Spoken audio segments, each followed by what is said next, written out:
Hey folks, Professor K here.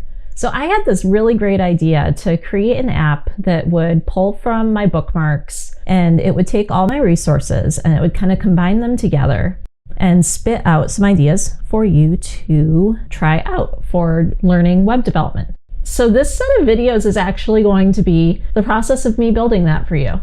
I want to show you just from start to finish, literally how I would build something like this. So let's get started. All right, so the first thing I need to do, and I have to be honest here, I did a little bit of research before this, but the first thing I would do is literally set up a GitHub repo. And I'm gonna do this in my Professor K organization. So here, I'm just gonna set up a new repo, and I want to use a template. So I'm going to use the student site boilerplate, if I can find it in here. There we go.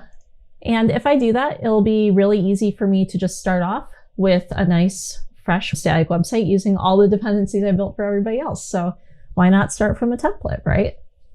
And I'm going to call this my idea generator. And I actually want this, do I want it in Professor K or do I want it in my personal stuff? I'll keep it under Professor K. And for right now, I'm just going to keep this private. I can make it public. Well, actually, you know what? Let's make it public, and that way you can see this code as I'm doing it. So I'm going to create repository. When you start all projects professionally, you're always going to want to start with a GitHub repo. And so far, if you're in my class, this has been done for you using GitHub Classroom. But an easy way to get started on your own is by using a template and creating the repository on your own. That's kind of what's happening in the background. All right, so from here, I'm going to do a few things. I'm going to open this. It says with GitHub Desktop, but for me, it's going to open it in Tower. I have Tower set up so that if I click these links, it'll open right up in there. It makes it really easy. And it's going to try and clone the remote repository. And I'm just going to select my GitHub account. And then this is going to clone to Documents GitHub Idea Generator, which is exactly what I want. All right, perfect. So I'm going to pop over back to my repositories here. And at the top, I now have Idea Generator. Cool. I'm going to open that up. And before I even start anything, I'm going to create a new branch. Now, we haven't talked about this much up here. This is called Git Flow, and it makes it really easy to create certain types of branches in a really well-configured manner. So I'm going to enable Git Flow, and I'm going to say that my production branch is main, my development branch is develop, and then we have feature, hotfix, and release. We're not going to worry about these too much. I'm just going to use feature for my feature branches. So let's configure that. Like I said, I really just like doing this so that I have a nice, consistent workflow. So I'm going to start a feature, and I want to call my feature, what do I want to call it? I'm going to add authorization. I'm going to take a stab at actually like authorizing my call out to raindrop.io and trying to get some data in. So let's start that. Cool. And just to take a peek, excellent. I think we're in really good shape here. Okay, so now that my GitHub repo is set up, what I can do is I can open this up in VSCode and in Terminal. So the first thing I want to do is just make sure that I've set everything up correctly. I'm going to start with an npm install. Okay, so here's my idea generator. You can just drag and drop this onto Terminal. Makes it really, really easy to do. I'm going to terminate this. Just make this a little bit bigger so you can see it. And then I'm going to run npm install. Just make sure everything works as expected. And we're back. Okay, so npm install sometimes takes a while, and that's because this particular boilerplate has a lot of dependencies. I really should go back through and look at it and like make sure everything that's there is needed. But my first pass at it, so it's okay. I'll get it figured out. So what I want to do at this point is I think I want to run npm run start. And that's the command we use to get this boilerplate going. So let's take a look and just make sure that works. It's a good time to try that. And it'll take a moment to compile, but that's okay. Here we go. Looking good so far. And you can see that webpack is building. What it's doing as it's building is it's taking all of the dependencies and kind of looking around and seeing where you're pointing at things and bundling up these modules so that everything works properly when you go to give your website to the live world. So just like npm install, this takes a little bit of time on the first run, but it goes quicker afterwards. Here we go, almost done. Perfect. And look at that. We have our student site boilerplate. Excellent. So this is great news. We're making good progress here. Finally, I'm going to open up my idea generator in VSCode just by dragging and dropping it on top. And you can see I was kind of working out the details of this tutorial back here, so you'll see that there. But for now, I'm going to really focus on just trying to get some stuff from my API, from the raindrop.io API, and logging it out to the console.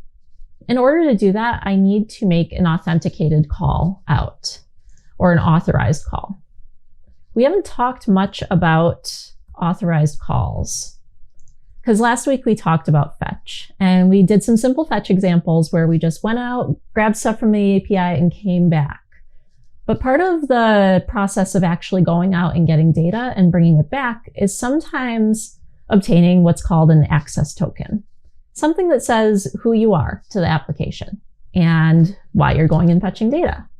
So raindrop.io requires you to authenticate to get anything from the application, including your own stuff. Because I am not getting anybody else's data, I don't have to go through the full authorization process. Now, you've probably gone through an authorization process, even in Tower, right? If you use Tower and you connect to your GitHub account, you go through a screen that says, hey, do you want to allow Tower to access your GitHub information? And you say yes, and then you go back to Tower. That's the process of authorization at work. You're doing the exact same thing there from the user side as I'm going to be doing from the developer side. However, because I don't need to ask you for information, I only care about my data here. I've gone through and read this, and it says if you just want to test your application or don't plan to access any data except yours, you don't need to do all of these steps. So there's actually an app management console in Raindrop that lets you create a new app and get a token that way. So obviously I don't want to give my token away to you and show you all that. So I'm not going to show you that here. But the idea is that at the end, what we're going to do is make a request out to raindrop.io and then try and get some data back. Okay, so I just told you something really important. I don't want to share my token with you. So here my code says fetch some URL. And then this is new here, this object that comes after the fetch and the URL. These are some options that you can give to that fetch command to say, give it extra information when it initializes. So here, one way that you can say that you've authorized with the application is to send what's called a header. And this header says it's an authorization type header, and it bears an OAuth token. If you want to take a look and see over here in authentication, when you make an authorized call, this is looking for this authorization bearer and then some access token. This isn't a real access token here, obviously, in their documentation. It's just one to give you an idea of what it would look like. But like I said, I don't want to give you that data. So how do I get this token in here without actually showing you or the whole world on GitHub what on earth that token is? I want to keep it a secret, right? The answer is called a .env file, ENV. This file actually allows you to store really sensitive information like that. And what happens is that when you compile everything, and especially with Webpack, it goes really nicely with Webpack, it will process all of this stuff together so that nobody ever actually sees your token, but you can still make the calls out to the API and not show anybody like your secrets. So here's what we're going to do to install that. I've identified a .env Webpack plugin that's going to work really well for this. And I'm just going to follow the directions here. Just do an npm install .env Webpack and then save dev. I'm going to have to terminate my process to do this. That's Control-C. And paste this in to my idea generator. And while that's going, I'm just going to have a moment to look at the documentation here. How do I use this? Well, first of all, I'm going to need to create that .env file, and I'm going to need to set some variables. And then finally, I'm going to have to add it to my webpack config. So why don't I do some of these things while I wait for this to install over here? And I'm just going to open this up so I can kind of keep an eye on this over here. Let's say that we have an auth_token equals, and then I'm going to put gobbledygook here. But if I had the real token in, which I will eventually, you're just not going to be able to see it, I would go and paste in that token that the braindrop.io over here gave me an integration. So that's where I would put that. That's where this token goes. So here, auth token equals something. It doesn't matter what it is. I'm going to save it. And then this is going to be at the root idea generator, and we're going to call this .env. And when we do that, we're going to get a warning. Go ahead and use the dot. That's totally fine. This has finished installing, so that's great. What else did we need to do? Well, we needed to add this to our webpack config. So here in config, all of our webpack settings are here. This is what controls how the student site boilerplate is built. And you can modify it so that you can add things to webpack as you need them. In my case, I need to add something to webpack plugins. So let's take a look back at the documentation and see what we need here. I'm going to need this const.env equals require.env webpack.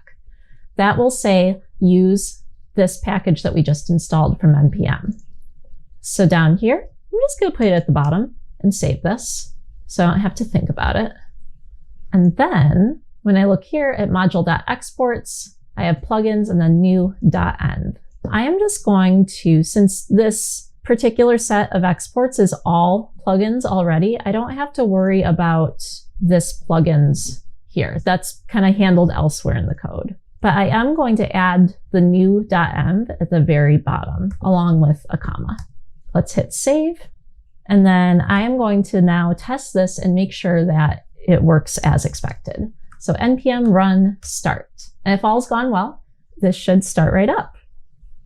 Waiting for it to start, waiting for it to compile. All right, and we're back. And now this is compiled and loaded. And if we take a look at inspect element, there is nothing in the console. So that's good. That means that we have hopefully gotten this all set and put together nicely. So the last thing we need to do is see if we can call this variable in scripts.js and have it output correctly. So before I put my real information in .env, I want to test it on this video and show you and see if I did it right. So I'm just going to do a simple console.log, and then I'm going to try and call this variable. And I just need to reference the documentation for that. So let's go to .env webpack and see what that looks like. So use it in your code, console log, process, .env, and then your variable name. So I'm just going to copy this, paste it here, and then do auth_token, because that's the variable that I put in .env, right? That is over in here in my .env file. This is my token. And if all is working correctly, when we console log this, we'll see the word something. Let's try. Okay, so over here, let's inspect, head to our console. Something! Excellent, it's working. Now, one thing you might have noticed is I've got a couple errors in my terminal. That's okay. These are linting errors. They're nothing too much to worry about. If you get them, you can fix them using the fix option. So the way you would do that is stop the process and then do npm run fix. And this is going to try and fix those automatically. And there you go. All it did was add a line break. All right, so I think that's a good place to pause for now. Hopefully by the end of this tutorial, you will have seen the full process of this. But in this video, we have covered so far creating a new repository in GitHub, getting that over to Tower, what Git Flow looks like, and then finally using .env webpack to manage sensitive information such as authorization tokens in your repository. So now if you do need to authorize with fetch, you're going to know how to do it. Next, we're going to take a look at actually making that fetch call and seeing if we can get some data back. I'll see you in just a moment.